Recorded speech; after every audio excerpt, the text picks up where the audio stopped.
Okay, Boker Tov, Shavua Tov, everybody. On behalf of Torah Moshe, I want to welcome you to part 3. I labeled this to speak or not to speak. When is Lashon Hara, not Lashon Hara?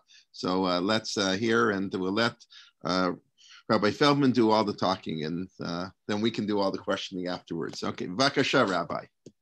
Okay, good morning. Yeah, we are set for a exceedingly complex issue this morning, and it's something that is really launched by this past week, both Parsha yesterday and also the topic that we spoke about last Sunday, both of which lead into this topic.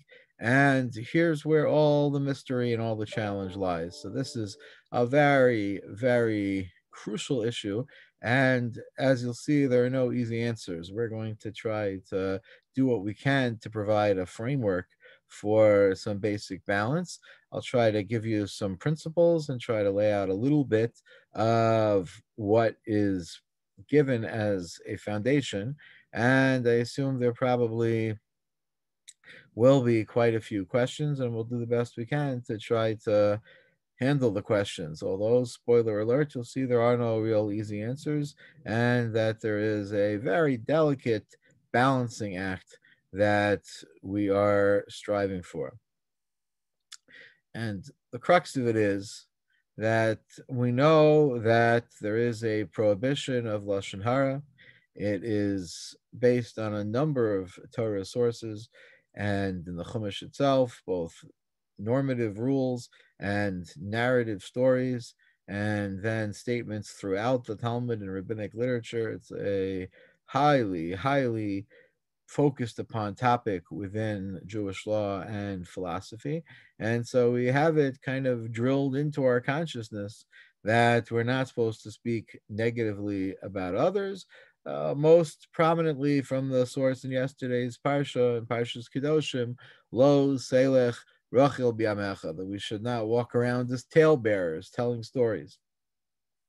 However, we also know that, or we hopefully know, that there are times when we do have to speak up. And there are times when not only are we permitted to say something negative, but we're obligated to say something negative. And that we have to speak up if there is some kind of a danger that is being posed, whether it's danger to ourselves or dangers to others. And this is what we call broadly toeles, a Hebrew word meaning purposeful. So if what we are looking to say, or what we are considering saying, has a purpose to provide protection, so then we are obligated to do that. So clearly there's a very delicate balance here. And in order to know how to apply this, we have to try to understand just the conceptual basis. Where does this come from? How exactly does that work? That at some point we swing from one end to the other, and what we would think is prohibited to say actually becomes an obligation, actually becomes a mitzvah to say. How does that work? So, in order to try to appreciate that, we have to try to understand really what's the nature of the prohibition of Lashon Hara. Right? This idea that we shouldn't speak badly about others, how do you characterize that? So there are those who understand it as rooted in a midos issue, in a character trait, which is not to minimize it. Sometimes that kind of language people take as a little bit dismissive, saying, oh, this isn't a real prohibition. This is a midos thing. This is about your character. The Torah cares very much about our character, and therefore we have absolute mitzvos and prohibitions related to character. But it could be that that's what this is, that this is essentially telling us that to be a gossip, and perhaps the English word gossip might really be the best definition for Lashon Hara for our purposes. To be a gossip is something that is highly destructive to character. And that's not the kind of people we want to be. And one might even see that as rooted in the language of the pasuk, that the word Loselech Rachel, I think maybe we mentioned last week, Rachel is very hard to translate. If you open up 4 English Hebrew Chumashim with translations, you'll probably get 4 different renderings of what a Rachel is. But a Rachel has this imagery of a traveling salesman, of a peddler who's going from place to place, trying to peddle his wares, trying to sell his stories. So maybe the picture is being painted that that's not the kind of person we want to be. We don't want to be this individual who is walking around with his stories and trying to share all the gossip. So that's one way to look at it. Another way to look at it is that the issue with Lashon Hara is really rooted in the concern of damaging someone else, and that it is a branch or an aspect of the notion of hezek, of causing some type of loss to another person. And the concern is that if you speak badly about another person, if you disparage them, so then there is a strong chance that they will end up suffering in some way, and in some way that is not justified or is not proportionate. And therefore, it is an act that is rooted in this concern of not causing loss to others. Now, it is indirect, that's true. And therefore, it's not in the category of hezek, where you could go to a bezdin, you can go to a court to collect damages. Okay, that's true, but it's still prohibited. And in that sense, it fits in with the general rubric of damage, that damage has to be direct in order for it to be actionable in court. But there's still a prohibition to cause somebody damage, even when it's not so actionable. And therefore, Lashon Hara may well fit that model, that you are putting someone at risk of unjustified harm. And therefore, you have to be very careful not to do that. So that gives us 2 ways of looking at what Lashon Hara is about. Is it a character issue? I should not be that person. I shouldn't be a gossip who likes indulging in all of the negativity for the sake of negativity? Or is it about the potential harm that I could cause someone else by speaking badly about them? So if we take those 2 models, this gives us 2 ways to understand the toeles exclusion. And again, toeles is this idea that when something is purposeful, so then that gives us either permission or an obligation to say what we feel we need to say. So one could understand it as rooted in the midos definition, that if we understand Lashon Hara to be a character issue, to address the kind of person we want to be, we don't want to be a gossip. So then it's possible to say that if what I'm saying is purposeful, it's not gossip. And again, to draw on that English word as the definition becomes very helpful. That if we're told not to be a gossip, as long as what I'm saying is productive, is there to save the innocent from harm, so then it's not gossip. It's not coming from the same place. It's not coming from that midah, from that character trait. And this could also be supplemented by looking at another pasuk in the Torah, which really requires its own whole explanation, but just to draw from it for a moment. In Parshas Mishpatim, we find a pasuk that is also part of the literature of Lashon Hara. There, the Torah tells us, Lo sisa shema shav, that we should not, Lo sisa, we shouldn't lift up, we shouldn't support, we shouldn't endorse, however you want to read that. Shema, a report, that is shav. So we could translate that for now as shav is unnecessary. Lo sisa shema shav, you shouldn't engage in a report, you shouldn't support a report that is negative and is also unnecessary, is unimportant. So if that's part of the literature telling us about Lashon Hara, So if what I'm saying is purposeful, is important, so then it's not shove, it's not useless. And maybe it's simply excluded from the whole definition of Lashon Hara. So that's one basic approach. Lashon Hara is about gossip, it's about that negative characteristic. And when I'm motivated by a positive goal, it's simply not within the definition at all. However, there is another very different way to look at it.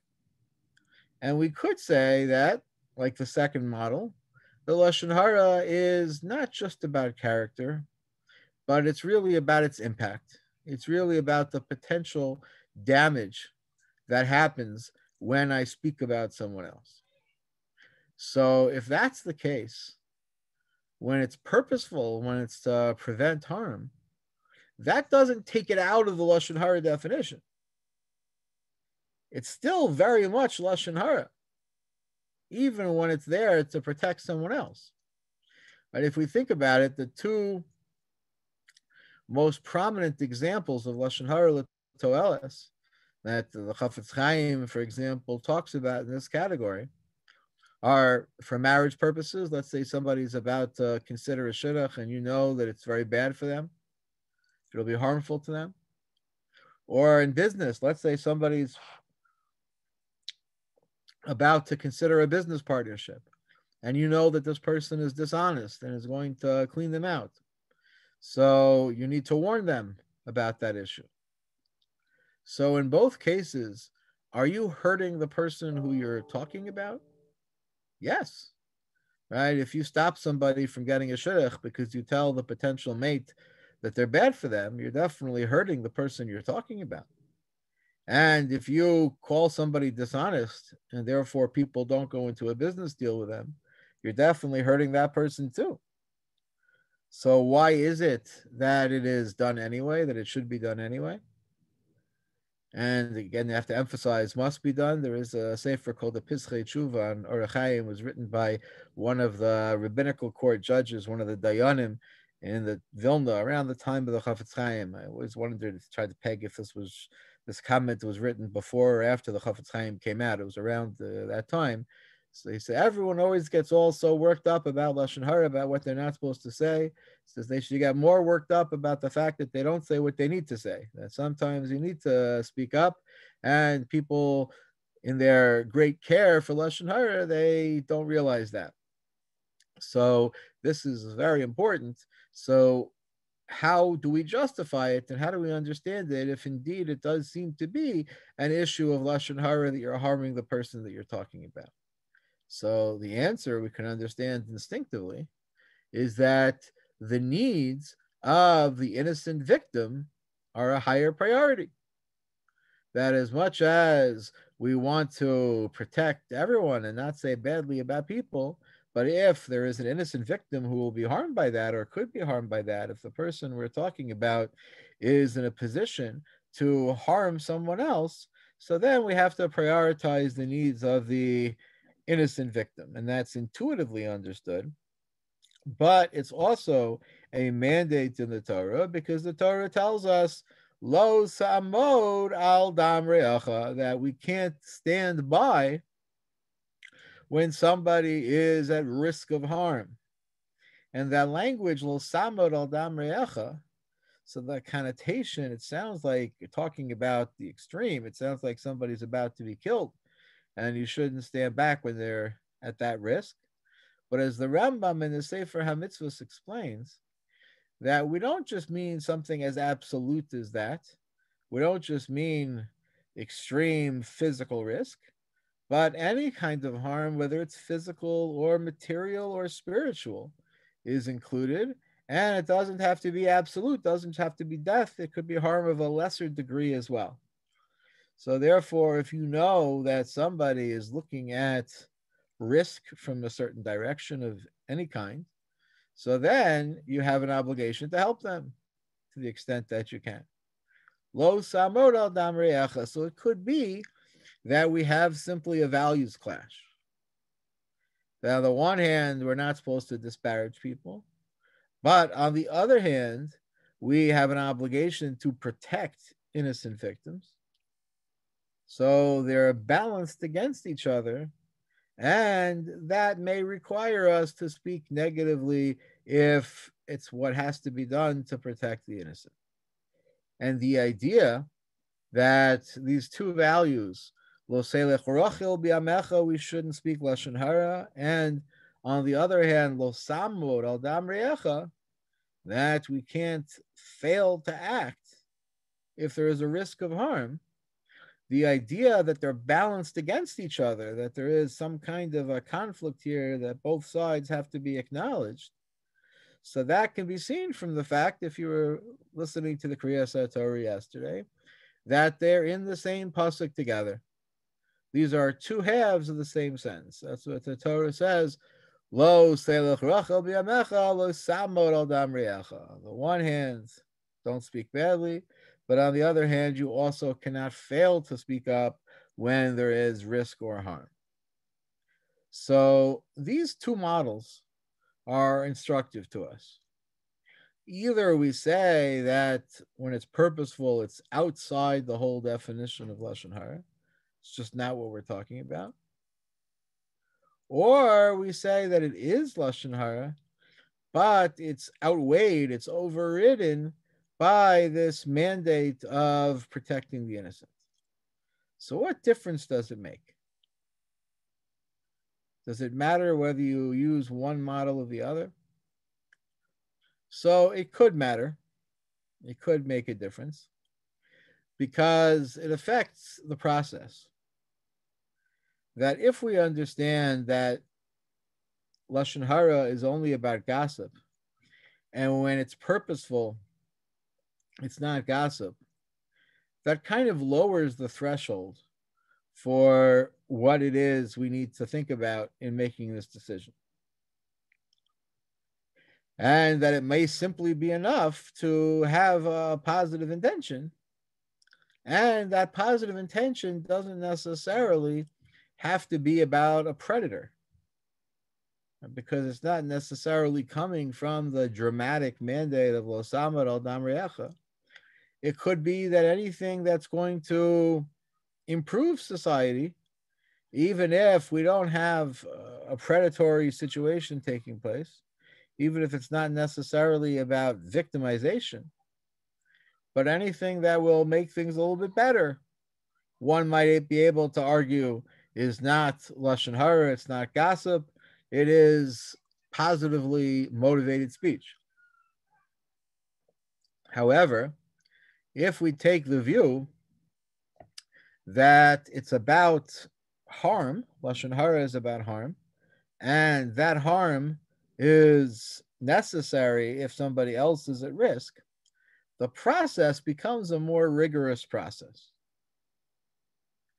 And we have to really consider carefully whether we can justify this violation of lashon hara, essentially, is what it is, in order to serve the greater good of preventing this person from harming someone else.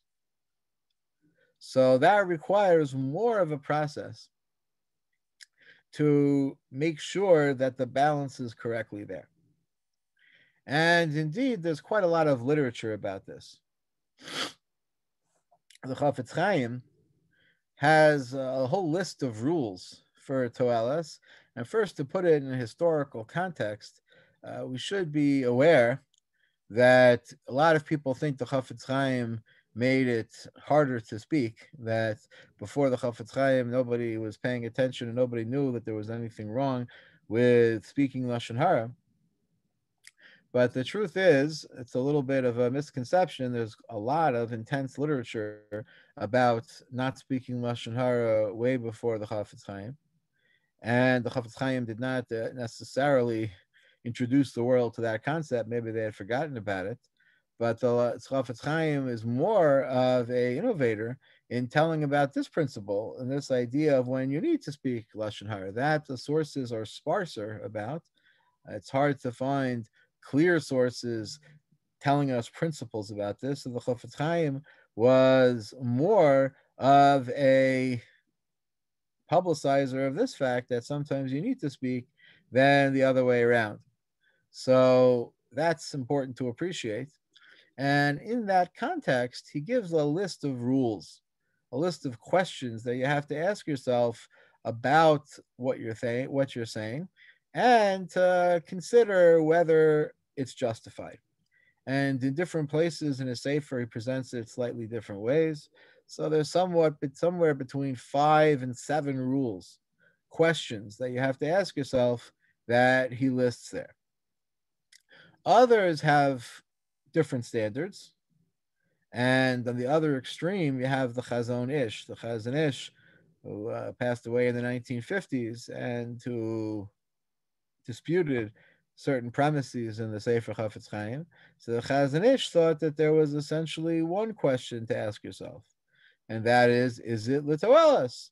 Is it purposeful? If it is, then it's not Lashon Hara. Now, that does not free you of any sense of responsibility. Clearly, everyone would expect that you would still take important steps to make sure what you're saying is responsible and fair.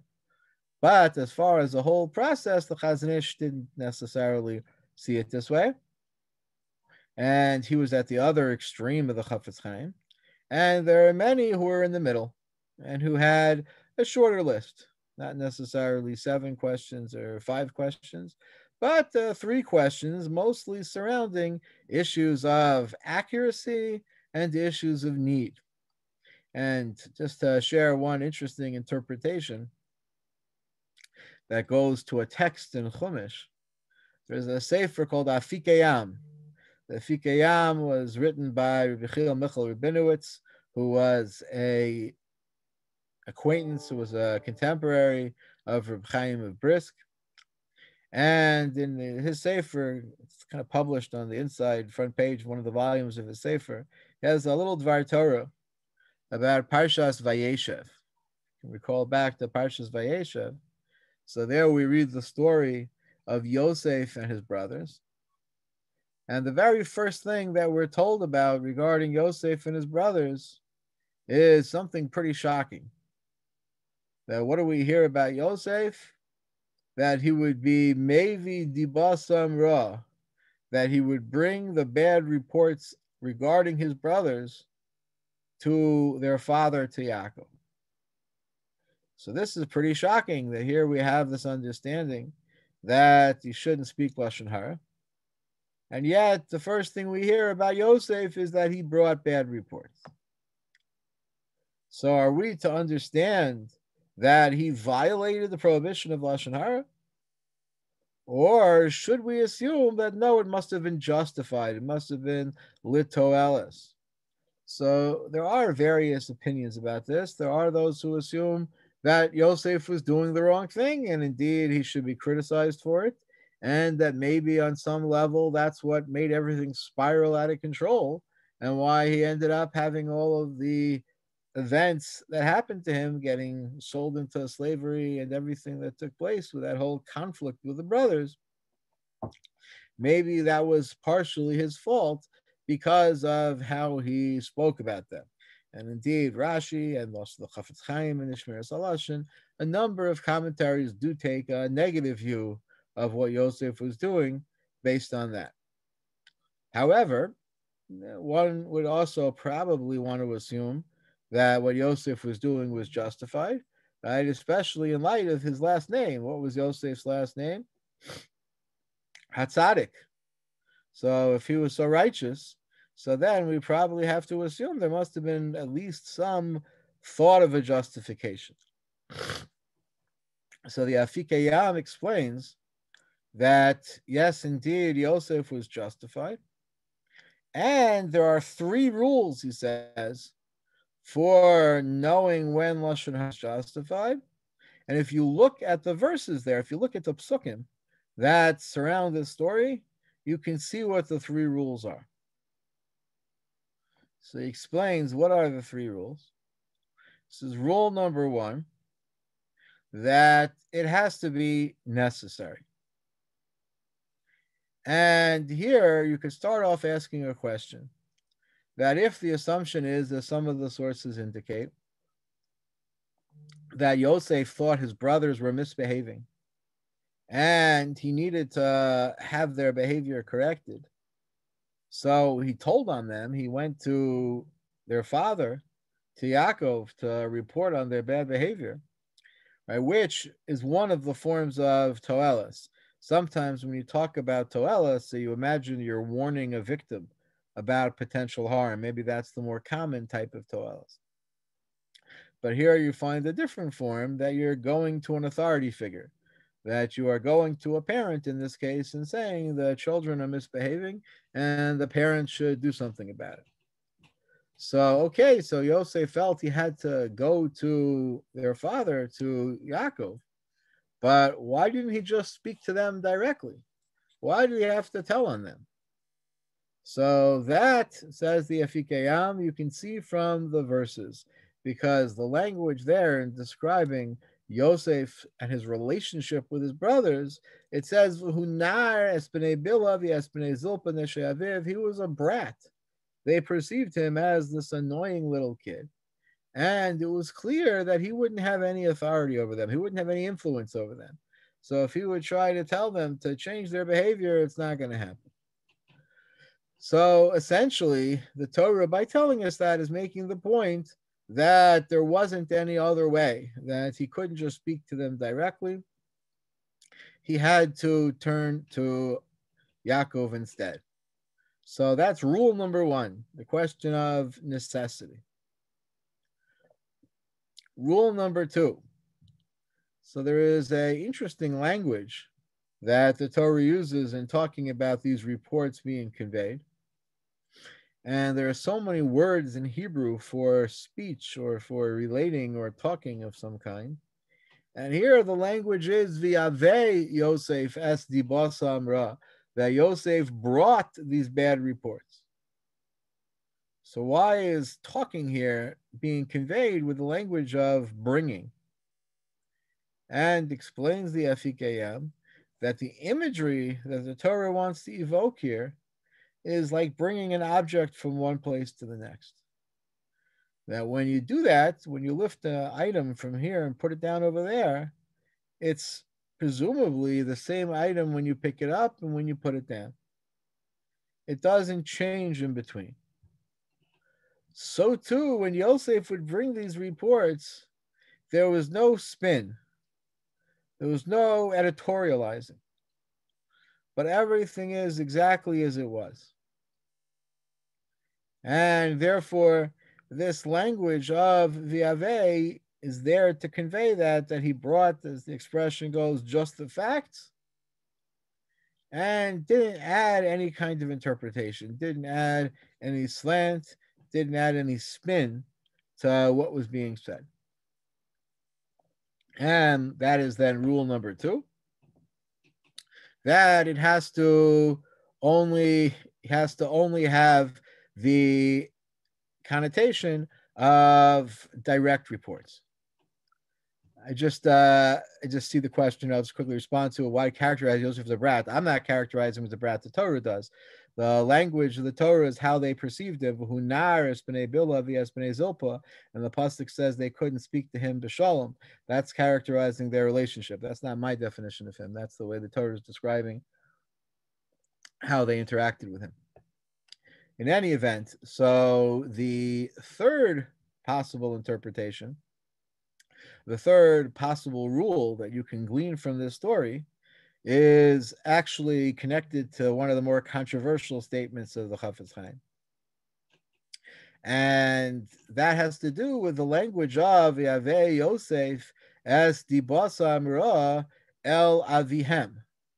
So that's an unusual language. He brought their bad reports to their father. Yaakov was also his father. And if somebody gets into a fight with his brother, he doesn't say to him, I'm going to tell your father on you. He'll say, I'm going to tell daddy on you. Right? It's our father. So why does the language here say El Avihem? It should have said El Aviv. He brought the bad reports to his own father. So to that, Yafikayam suggests the message is that when Yosef brought these reports, he did not have in mind at all any personal benefit. The fact that he would score some points with his father and that he would further cement his status as the favorite child, that was not on his mind at all. All he wanted to do was issue this constructive criticism. And it was completely not a part of his plan that it would help him also in comparison. So, this rule that he gleans from here, that your motives have to be pure, there shouldn't be any ulterior benefit, is actually connected to one of the more controversial statements in the Chafetz Chaim. Because Chafetz Chaim, in his rules, one of the rules that he lists there is that there shouldn't be any animosity between the speaker and the subject. That the person who he is speaking about shouldn't have any negative history with him. In other words, the concern is that if you do have some kind of a difficult past with someone, and you're then going to speak about your concerns to a third person, so then you are going to have a mixed motive. And your motives have to be pure, have to be only to help the victim, the potential victim, and not in any way to engage in your negative attitudes towards the person that you're speaking about. So this is difficult because it's not always possible to avoid. And the question is, what's going to happen if this individual you want to talk about really poses a danger to someone else and you're the only one who can stop it? And you have a negative history, you have animosity, okay, what can you do about it? But to say you're excluded from warning the victims, what if no one else can warn the victims? So then how could we say that? How could you let somebody else be victimized just because your motives aren't pure? And some, in their opposition to this ruling, some gave the comparison that we know that if somebody is sick on Yom Kippur and they need to eat to survive, so then that's what they have to do. They have to eat on Yom Kippur in order to stay healthy. So maybe we should say that you can only eat on Yom Kippur if you don't like the food. But if you like the food also, it's a mixed motive and can't do it. So nobody would say that, right? We say that you have to save your life, and it doesn't matter if you have a mixed motive. So too here, why does the mixed motive matter? So this was a debate, and there is at least one entire volume that was written to defend the Chafetz Chaim on this point. And presumably here, as is often the case, the truth is somewhere in the middle. That yes, if you are the only one who can prevent harm from happening to someone, so then you're going to have to do it regardless. But the Chafetz Chaim is still highlighting something very important here. That the negative history that you have with this person is going to impact the process. It's going to impact the decision whether to speak in the first place. And it's going to impact the objectivity of what you say. So therefore, there are at least two important takeaways. One is that if there's somebody else who's more objective, who can accomplish the same goal, so then that would be preferable. And secondly, to whatever extent possible, and this is much easier said than done, that the speaker has to appreciate just how much their history and their negativity could impact things and go through whatever process they can to try to remove that from this decision, which is clearly a much harder thing to do than to describe. But that's going to be a necessary counterbalance because there is that inevitable impact. And it's also noteworthy that there was a great Talmud Chacham who lived in Bnei Brak who passed away about, say, about 2 years ago now. His name was Rav Shaya Dublitsky. Rav Dublitsky was well known as somebody who was extremely careful about not speaking Lashon Hara. I think he had a sign up in his house. It's been 72 years since he spoke Lashon Hara, something like that. And yet he also emphasized the nuance here, because in his Haskama, he endorsed that volume that we mentioned a few minutes ago that's all there to protect the Chafetz Chaim on this point. And there he writes that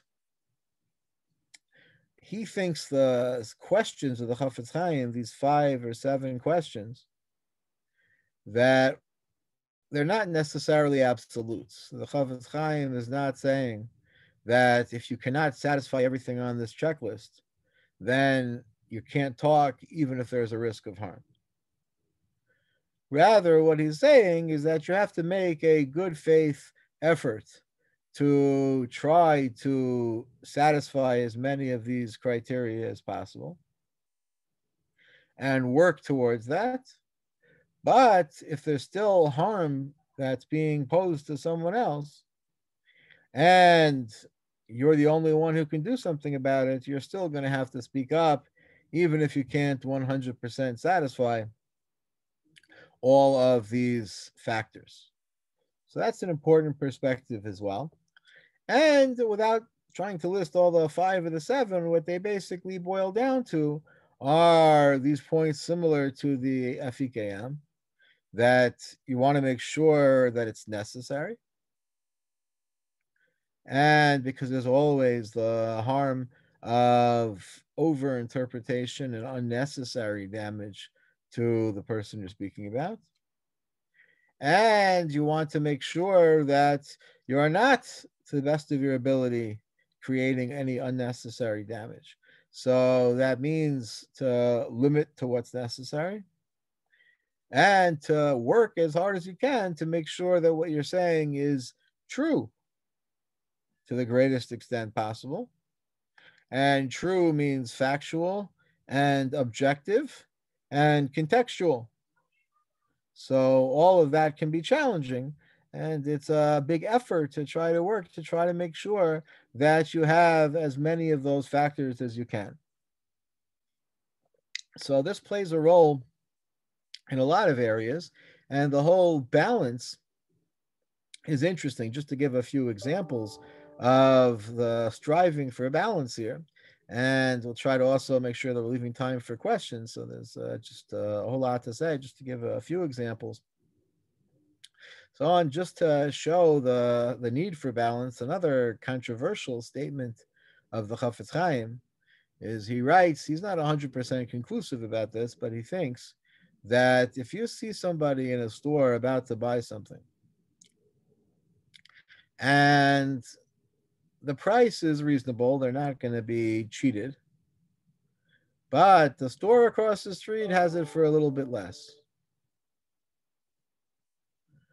So can you tell them that that's the case, that they shouldn't buy it here, they should buy it instead across the street for cheaper? So the Chafetz Chaim was not so sure that you're allowed to say that. And many others were very surprised at this. And they said, why not? This is just toelis. Here you are helping the purchaser not lose money.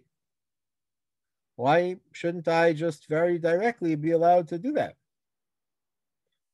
So it seems like the Chafetz Chaim's consideration and emphasizing here that many disagreed that this was an issue at all, but it seemed like the Chafetz Chaim is highlighting here that there does need to be a balance. So when you have a predator, you have somebody who's acting in an inappropriate way to harm someone else, so then there's no question that the needs of the victim are more important. But here you have somebody who's not necessarily doing anything wrong. The price is reasonable. And the impact on anyone else is going to be negligible. It's a few cents less here rather than there. But the damage that you could do to the person you're speaking about by portraying them as overpriced, maybe unfairly, and then they could potentially lose all of their clientele and lose their livelihood. So there, the impact is going to be worse for the person you're speaking about than the one you're trying to warn. Or perhaps that was the Chafetz Chaim's concern. So it just highlights this idea of just how much of a balance there needs to be between these different considerations. Now, one of the major areas, and the truth is, this really requires its own discussion, and I'll leave it to you and to Rabbi Feldman to decide if we want to devote a separate hour to this question. But one of the major issues is the issue of marriage discussions, of shidduchim, and there's a lot to say about that. But just to zero in on one detail within that discussion, the Chafetz Chaim writes that amidst many other points, that if somebody's looking into a potential marriage arrangement and they ask whatever they ask, they can ask whatever they want. And it's permissible for the person they're asking to respond. And they can answer whatever this person wants to know. That's not a concern of Lashon Hara. So we have to understand why that is. Because if the basis for allowing such speech is the concern that somebody's posing a risk to someone else, lo samad al dam re'echa, so then that should create an obligation. Why should you have to wait for the person to ask? You should proactively provide this information. And if it's not presenting a risk, so it's not covered under lo samad al dam re'echa, so then why should you answer even if they ask? In other words, why should their asking be relevant? If it's something that you're justified in reporting, you should report it before they ask. And if it's something that's not, then their asking shouldn't make a difference. So how do you understand that?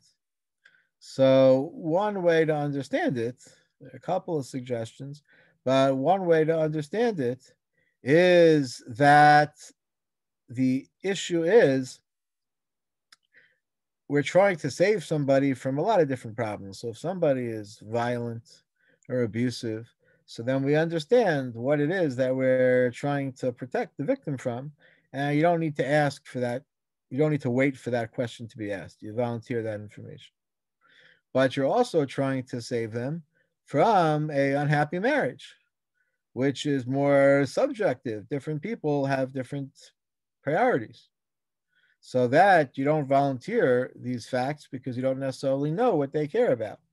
But once they identify, oh, this is something that's important to me, this is something that bothers me, so then it becomes relevant to the question of protecting them from an unhappy relationship, and it becomes purposeful because that question was asked. And we'll just mention one other point. There's so much more to say. But just to mention one other point, then I'll let Rabbi Feldman take over the question managing. But there is an important area of life that also needs to be considered, and that is the issue of therapy. If somebody wants to discuss their issues with somebody for therapeutic purposes, so where does that fit in on the Toela scale? So there is a strong possibility that it fits in a very central way, although here also requires judgment and care. But this is something also that the Chafetz Chaim himself considered, based on a Gemara in the beginning of the 8th parak of Yuma. If anyone's learning Daf Yomi, this will be Daf Yomi in still several weeks. But the Gemara in the beginning of the 8th parak of Yuma quotes a pasuk in Mishlei. It says, the way the Gemara reads the pasuk, Daiga b'levish yeshchena yisichena, that if somebody has worry, if somebody has anxiety in their heart, So what should they do? One interpretation is Yisichana, they should talk about it to someone else. So the Chafetz Chaim and many others after him consider that that seems to say that it is toeles, it's purposeful to speak about what's on your mind that's causing you anxiety, that if it's going to contribute to your mental health to speak about it, so then that is purposeful. So that certainly might be the case. It doesn't mean that there aren't still considerations. Still have to be responsible about who you're discussing it with and why you're discussing it. But theoretically and practically, the idea that to speak for therapeutic purposes could be considered the toelis has this basis to it. And if that's the case, so then it doesn't necessarily mean only to a licensed therapist. It could mean also speaking to a friend, but speaking in a way that that's the purpose, that being able to discuss it will alleviate the anxiety. It sounds like from Rashi in his commentary to Yuma that this advice about speaking about the problem is so that that individual can tell you what to do, can give you guidance. So that might make it a little bit more limited, that only if somebody can actually give you practical suggestions is it justified. But it's very likely that that's not the whole story, and that even if just being able to speak it out is going to help, so then that may also be considered litoelis. And the earlier sources in the Sefer Hasidim, so he mentions another form of this, which has a different kind of goal. Says sometimes you're going to, here he's talking to the listener, he's saying sometimes you're going to want to listen to Lashon Hara because you can provide more good than harm. But he has a little bit of a different kind of scenario. It's not just because you'll provide a suggestion or because you'll provide therapeutic relief, but sometimes a person is on the warpath and he's going to tell the whole world about his complaints about a certain person. And if you volunteer to take the hit, if you volunteer to be the one to listen, so then you'll be able to help contextualize it, and you'll be able to take a little bit of the urgency out of this reporting, and therefore there'll be less harm to the subject and less harm to the world if you be the one to listen to what this person has to say. So that kind of choosing to listen highlights a different type of toelis that sometimes there is a careful consideration to made here on the case of the part of the listener, that you might be able to improve things more by listening than by not. And to emphasize the idea of listening, it's also important to appreciate that listening is not the same as being makabel lashon hara. It's a whole different discussion. That there is a space between listening and fully absorbing and accepting the entire weight and the entire spin of an accusation. And normally we would say that you really shouldn't listen either, even without fully accepting, because it's a very short jump from listening to fully accepting. However, there is a space, and that space is important. And it sometimes means that even if you're not going to fully accept everything as given, that you still have to hear to know when there might be something you need to know about. And this is especially true for people who are in positions of authority. Reb Chaim Ozer Krasinski wrote that if somebody is head of a school or the rabbi of a community, so then he needs to know what people are alleging, what people are saying, because there might be truth to it, and it could impact the safety of people who he's obligated to protect.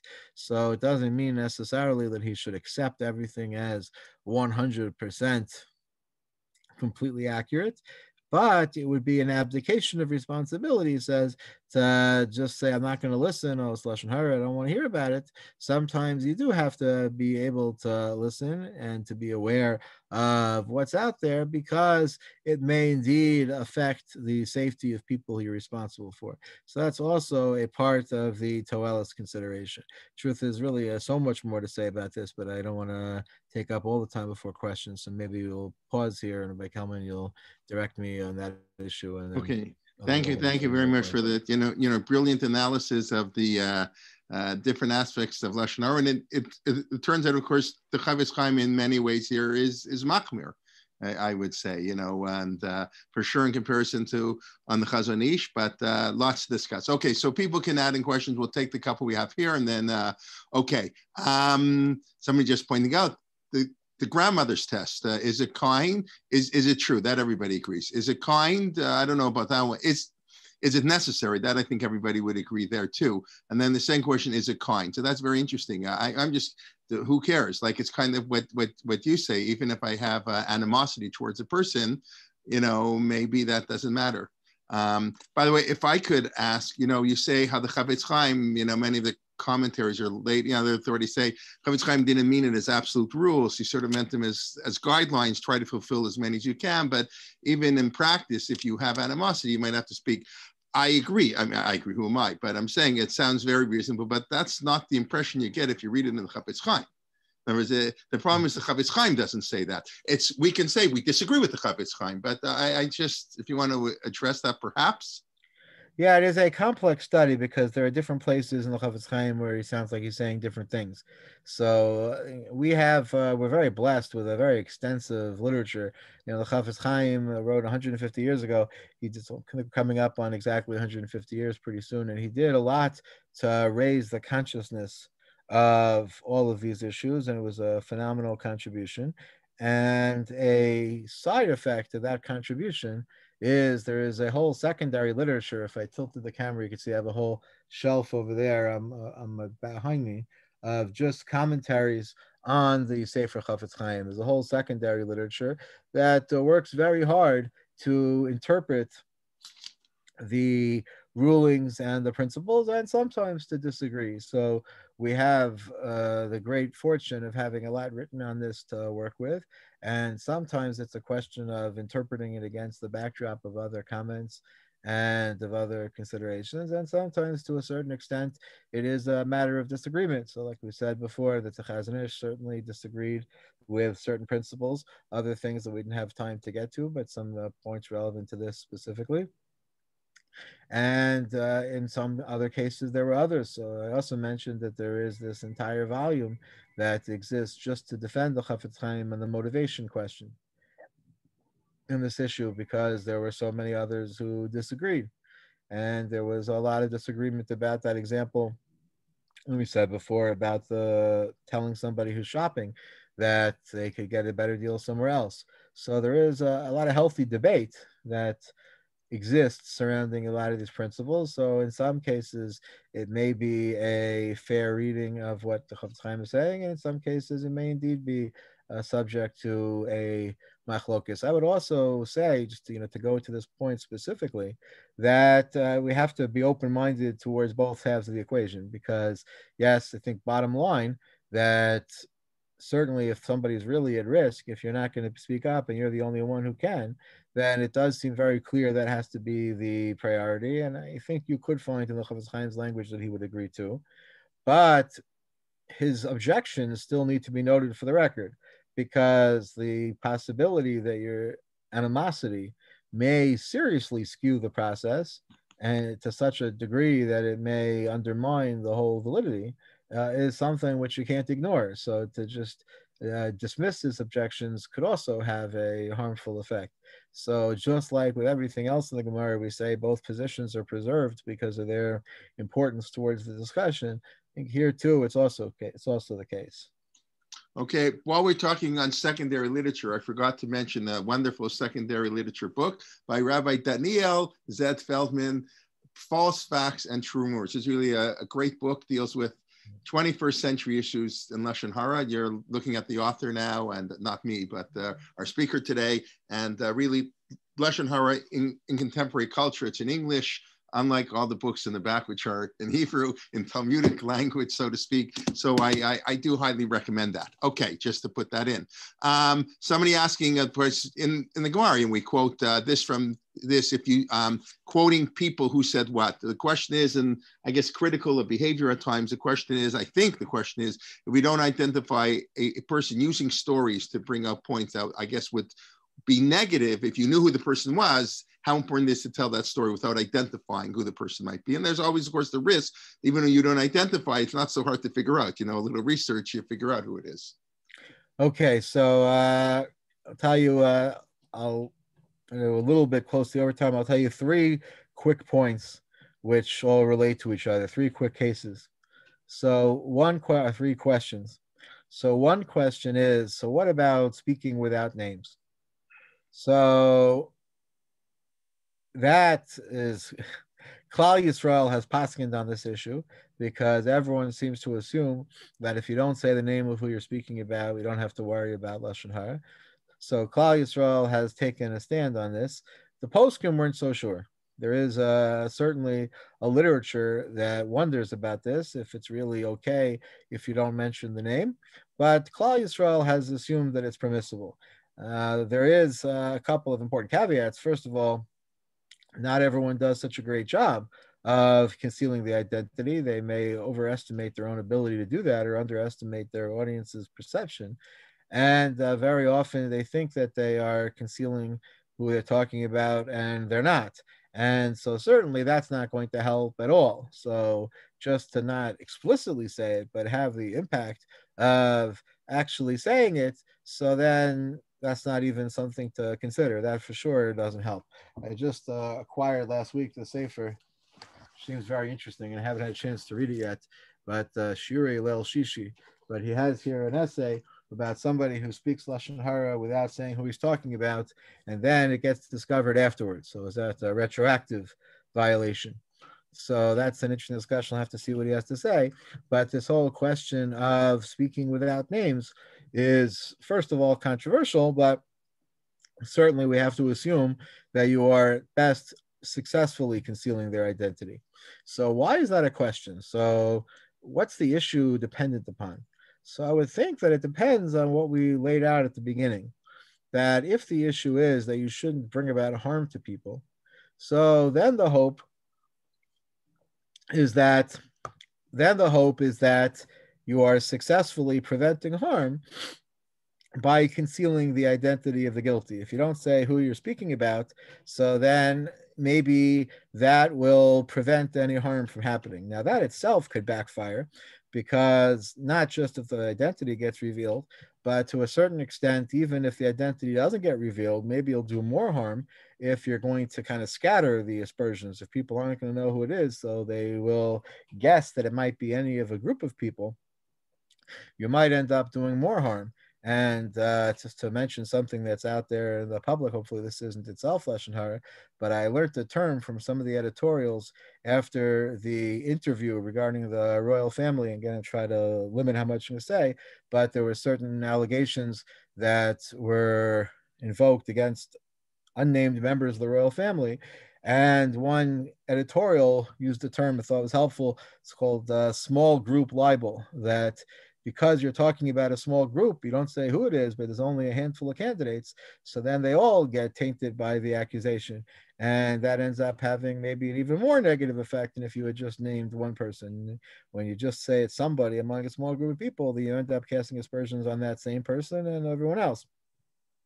So it's very fraught, the idea of not naming someone, but let's assume for argument's sake that you can successfully protect everyone. You haven't identified who it is at all. So then why would I have a concern? So then the concern might still be the issue of midos, that it might still be a bad character trait to indulge in gossip. And there are gossip columns that work this way. Oh, what famous celebrity was caught doing that? What politician, we won't say who it was, but oh my gosh. So to engage in that kind of gossip, to indulge in that kind of speech, even without identifying who you're speaking about, may still be a very negative character trait. So it seems like that issue is dependent on, are we focusing on the character trait where it might still be problematic, or are we focusing on the damage where maybe in that case it is prevented?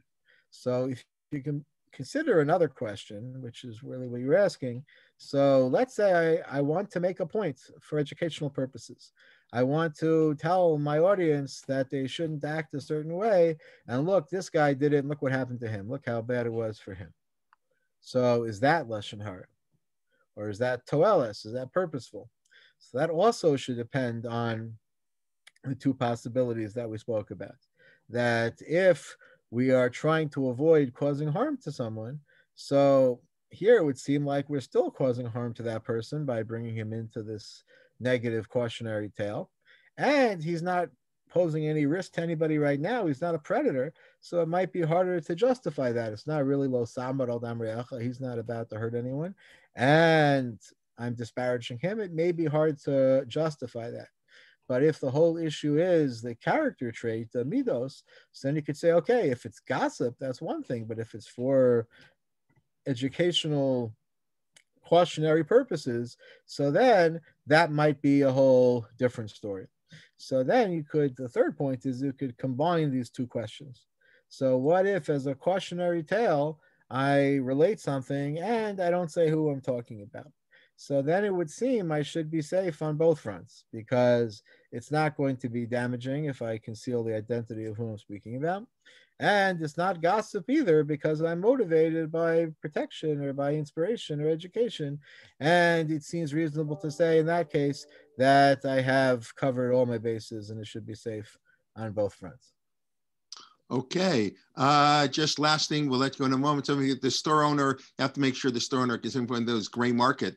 Okay, that we're assuming not, but I would assume, just so we don't have to get into it, that an employee, of course, would not be allowed to say that.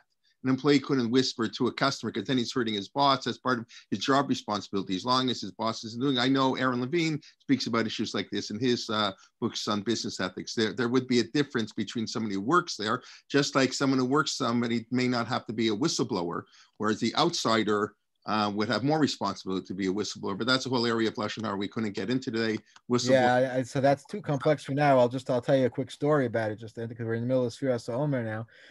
Remember, many years ago, I was having lunch at the table of a great Talmid Chacham who passed away a few years ago, and his wife was telling a story at the Shabbos table that she was in a store that week and she was about to buy a dress, and the salesperson in the store, she wrote down on a piece of paper that she should know that in a different store the dress was cheaper. So apparently she didn't want to say it out loud. She wrote it down so she wouldn't be accused of saying something against her boss. She put it in writing. So her husband immediately responded, "Oh, Rabbi Akiva Eiger has the question of Sfiras Omer. If you write it instead of saying it, is writing called speaking? Ksiva Kedibor." So apparently that's what the salesperson was trying to figure out. So again, that does not at all address the complexities of that issue, but it's a little bit of a timely. Okay, Rabbi. If people want to take votes, I know you suggested one thing on the marriage. I unless there's overwhelming in favor of that, we'll talk. I think it's good to address the wider or other topics, but really we look forward. I'm sure any topic will be wonderful. And thank you very much, and have a wonderful week. And 9 minutes, Rabbi Liebtag will be speaking. When did we say Nasa V'Nishma from Revelation to Limitation? That's Rabbi Liebtag shared 11:15. So we're going to get a cup of coffee, take a stretch, and hopefully we'll see you in a few minutes. And Rabbi Feldman, we look forward to seeing you next week. Have a wonderful week, and thank you very much. Thank you. Okay.